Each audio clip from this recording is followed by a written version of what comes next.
ओम नमो भगवते वासुदेवाय। सर्वप्रथम आप सभी को धनतेरस से अगले दिन यानी कि कार्तिक कृष्ण पक्ष चतुर्दशी, जिसको कि नरक चतुर्दशी, रूप चौदस, छोटी दीपावली, दक्षिण में वामन दिवस और गाँव में कानी दिवाली के नाम से जानते हैं, उसकी हार्दिक शुभकामनाएं। द्वारकाधीश भगवान कृष्ण अपनी 8 पटरानियों के साथ द्वारिका में अपने दिन अच्छे से व्यतीत कर रहे थे कि अचानक एक दिन इंद्रदेव उनके पास पहुँचे और विनम्र प्रार्थना करते हुए कहने लगे कि हे भगवान, नरकासुर ने, जिसका नाम भौमासुर भी है, उसने देव माता अदिति के कुंडल, वरुण के छत्र और सभी देवताओं का चैन छीन लिया है। पृथ्वी पर भी उसने त्राही त्राही मचा रखी है और अनेक राजकुमारियों को उसने कैद कर रखा है। आप कृपा करके उसका दमन कीजिए, उसको विध्वंस कीजिए, उसको मृत्यु प्रदान कीजिए। ऐसा कहने के बाद इंद्रदेव स्वर्ग को चले गए। इधर भगवान कृष्ण सत्यभामा को लेकर युद्ध के लिए निकले, क्योंकि नरकासुर को या कहीं भौमासुर को यह वरदान प्राप्त था कि वह किसी महिला के हाथों ही मृत्यु को प्राप्त होगा। इसलिए भगवान सत्यभामा को लेकर के उसकी राजधानी प्राग ज्योतिषपुर से पहले मुर राक्षस को मारा और साथ में ही उसके 6 पुत्रों का वध कर दिया। जब नरकासुर को इस बात का पता चला तो वह अपने अनेक सेनापतियों और पूरी दैत्य सेना के साथ भगवान कृष्ण के साथ युद्ध करने के लिए आगे बढ़ा। भगवान का और उसका जबरदस्त युद्ध हुआ। अंत में भगवान ने सत्यभामा के माध्यम से नरकासुर का, भौमासुर का वध कर दिया। और वध करने का जो दिन था वो कार्तिक कृष्ण पक्ष चतुर्दशी का था। इसलिए आज के दिन को नरकासुर के नाम से नरक चतुर्दशी भी कहते हैं।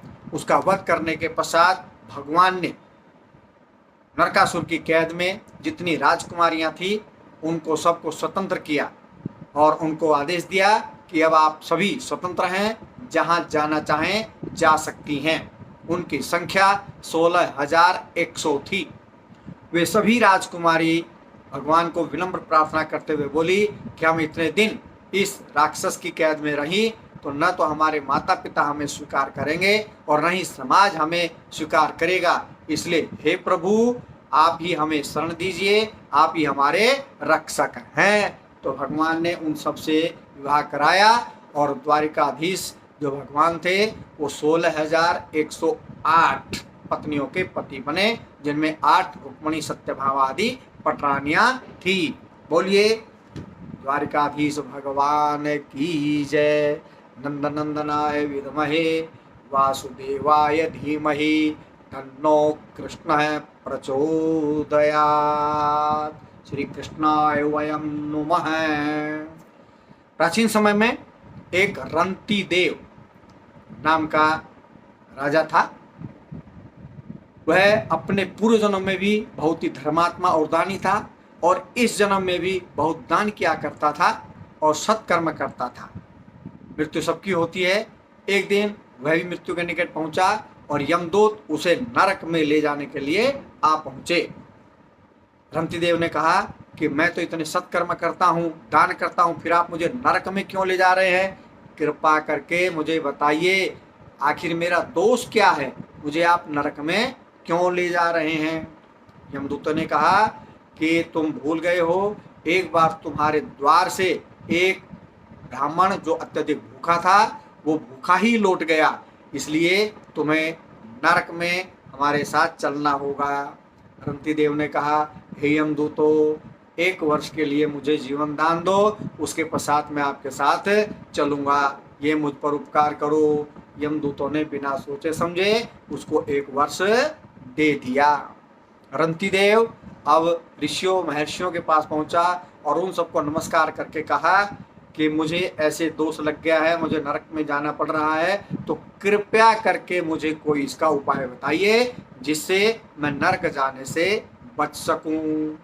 सभी ऋषियों ने कहा कि कार्तिक कृष्ण पक्ष चतुर्दशी को आप व्रत करें, ब्राह्मणों को भोजन कराएं और अपने दोष को बतलाएं और उनसे क्षमा प्रार्थना करें और वो आपको क्षमा कर देंगे, तो फिर तुम्हें नरक नहीं जाना पड़ेगा। तो रंतिदेव ने ऐसा ही किया।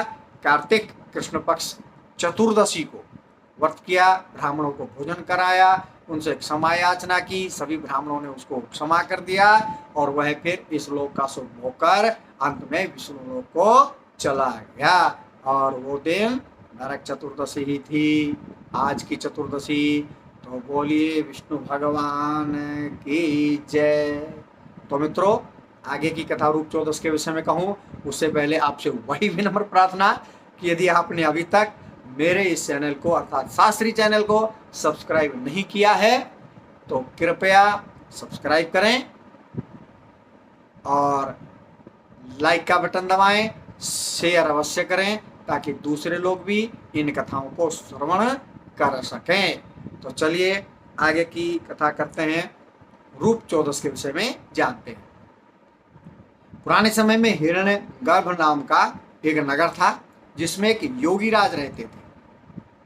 अंत समय में योगीराज ने कहा कि मैं समाधि लगा करके भगवान में ही लीन हो जाता हूँ। ऐसा करके उन्होंने समाधि लगाई, कुछ दिनों तक समाधि में लीन रहे, लेकिन अचानक उनके शरीर में कीड़े पड़ गए, उनकी भौंवों, पलकों और सिर में जुएं पड़ गई, जिससे उनकी समाधि जो है डामाडोल हो गई। तो समाधि लगाने का प्रयास करते रहे लेकिन समाधि नहीं लग पाई। एक दिन अचानक नारायण नारायण करते हुए देवर्षि नारद वहां से गुजरे, तो योगीराज ने उनको प्रणाम किया और प्रणाम करके अपनी सारी कथा व्यथा द्विधा बताई कि महाराज मैं समाधि लगा रहा हूँ लेकिन मुझे कीड़े पड़ गए हैं, ये जुएं हो गई हैं, ये सब क्या हो रहा है, मेरी समझ से बाहर है, कृपया आप मेरा मार्गदर्शन करें। देवर्षि नारद ने कहा कि आप समाधि तो लगा रहे हैं, पूरा चिंतन भी कर रहे हैं, लेकिन पूर्ण रूप से मन मस्तिष्क से आप समाधि नहीं लगा पा रहे हैं, जिसके कारण आपका ऐसा रूप हो गया है। समाधि अब बाद में लगाइएगा, पहले जो मैं कह रहा हूं वो करिए, उसके बाद समाधि लगाना। तो नारद जी ने कहा कि कार्तिक कृष्ण पक्ष चतुर्दशी को व्रत करो, भगवान श्री कृष्ण को पूजन करो और उसके पश्चात आपकी जो देह ठीक हो जाए उसके बाद फिर से आप समाधि लगाइएगा।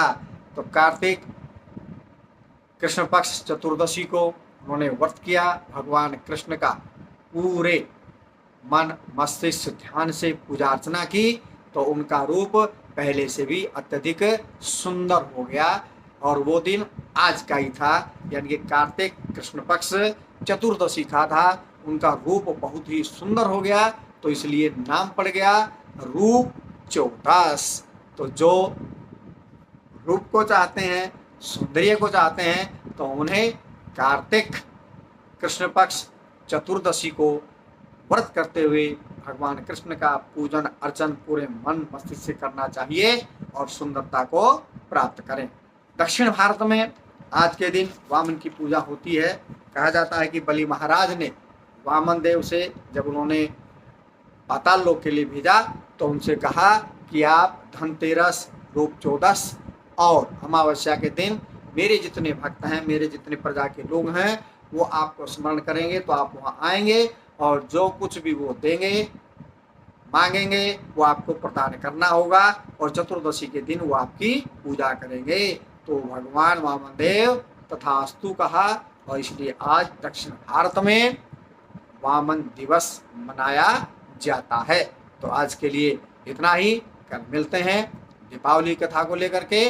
तब तक के लिए नमस्कार, वंदे मातरम, जय हिंद, जय भारत।